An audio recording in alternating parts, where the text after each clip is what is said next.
ఎవరి పాలన ఎట్లుందో జనాలందరికీ తెలుసు. ఒకసారి చూద్దాం అన్న ఉద్దేశంతో ఇతనికి వేశారు రేవంత్ రెడ్డి గారికి. ఇప్పటి పరిపాలన ఏం బాగాలేదు. బాలేదు, జనాలకు కూడా తెలుసు కదా బాగాలేదు అనేది. డైరెక్ట్ చెప్తున్నా బాగాలేదు. ఏమి ఇచ్చారు? ఒక బస్సు ఒకటే పెట్టారు. గ్యాస్ ఏమి ఎక్కువ పెంచారు కదా, గ్యాస్ ఇచ్చారు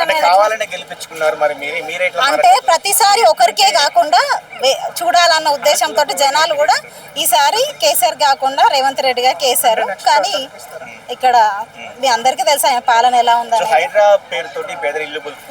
అవును, అది ఉసురు అనేది తాకుతుంది, మీ అందరికీ తెలుసు. నేను అనొద్దు, తాకుతుంది, ఖచ్చితంగా తెలుస్తుంది.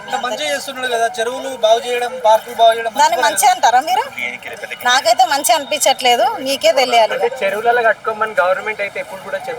ఎప్పుడో అయ్యే దాని గురించి ఇప్పుడే చేయడం కూడా కరెక్ట్ కాదు కదా. ఇప్పుడు ఈ మాత్రం చేయకపోతే మొత్తం చెరువులు అనేది లేకుండా చేస్తున్నారు కదా. కేసీఆర్ అనేది వ్యక్తి వేరు. కేసీఆర్ అంటేనే తెలంగాణ, తెలంగాణ అంటేనే కేసీఆర్. కేసీఆర్ కి సాటి ఎవ్వరు లేరు.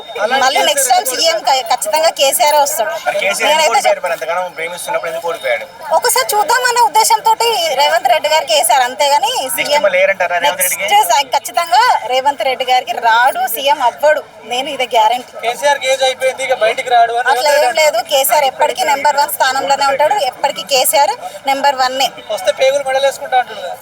ఖచ్చితంగానే అలా అని రౌడీయిజం చేయడం కరెక్ట్ కాదు కదా. ఖచ్చితంగా కేసీఆర్ గెలుస్తాడు.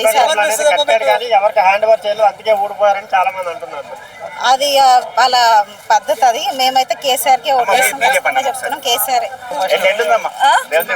అసలు బాగాలేదు. ఎందుకంటే మహిళలకేమో 25,000 ఇస్తానన్నాడు, 2500 ఇస్తానన్నాడు. అసలు పరిపాలనే బాగాలేదు.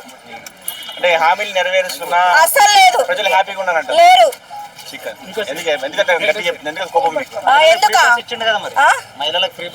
ఫ్రీ బస్ ఇచ్చి ఎవరికి లాభం? అయిపోతుందా ఫ్రీ బస్ ఇస్తే?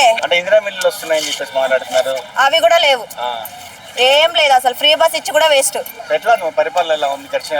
అసలు బాగాలేదు. అసలు ఇవ్వలేదు, సరిగ్గా ఇవ్వలేదు. రుణమాఫీ అంటే చేసే వాళ్ళకి చేసేటి, ఒకరు మాకు మాత్రం చేయలేదు.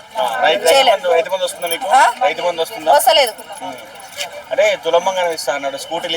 ఏం లేవు ఇప్పటి వరకు. అసలు లేదు. అసలు అనుకో, మేము ఎందుకు అనుకుంటాము? కొలగొడుతున్నారు, ఇది మాత్రం నిజం. ఇల్లు అంటే అట్లా చేయడం తప్పు. ఇల్లు కొలగొట్టి మళ్ళీ గాంధీ విగ్రహం పెడతానంటుండు, అది కూడా తప్పు కదా. అంటే కేసీఆర్ ఉన్నప్పుడు అయితే ఇంత మాత్రం లేకుండే. ఇప్పుడు బాగుంది, అప్పుడు బాగుంది, ఇప్పుడు బాగాలేదు. రావాలని కోరుకుంటున్నాము, కానీ రావాలి కేసీఆర్. అదే జనాల తప్పు. అది ఆయన మంచి చేస్తాడని చెప్పేసి నేను గెలిపించారు. అసలు ఉండడు రేవంత్ ఈసారి. ఎవరికి ఇవ్వలేడు ఫ్రీ బస్. ఎవరి కోసము ఇవ్వలేడు. పెట్టుకున్నాము, ఇవ్వలేడు. సింగిల్ మహిళలకు ఇస్తానన్నాడు, అది కూడా ఇవ్వలేడు. బస్ లో పోతున్నాము, ఎవరి కోసం పోతాం? ఆయన పెట్టి మేము పెట్టమని అయితే చెప్పలేం కదా. మస్తు కొట్టుకుంటారు. ఒకప్పుడు కొట్టుకున్నారు, కానీ ఇప్పుడు కొట్టుకుంటలేరు. దొరుకుతున్నాయి, దొరకలేదు. ఇక అది జనాలు, అది తప్పుడు విషయం. ఎప్పుడొకలాగా ఉంటారు కదా. కొన్ని మంచి విషయాలు చెప్పిండు, ఇస్తామని చెప్పేసి అని అన్నాడు, కానీ ఇవ్వలేదు. ఇప్పుడు ఆయనకి ఇప్పుడు అదే జనాలు ఇప్పుడు ఆయన తిడతలేరా? మరి ఏం చెప్తారు? కేసీఆర్ చేసిన తప్పు లేదు, కానీ జనాల తప్పే ఇది. ఇల్లు కూడా కొడుతుంది కదా రేవంత్ రెడ్డి, మరి ఏమంటారు? ఇల్లు కూడా కొడుతా తప్పు అంటున్నా నేను కూడా.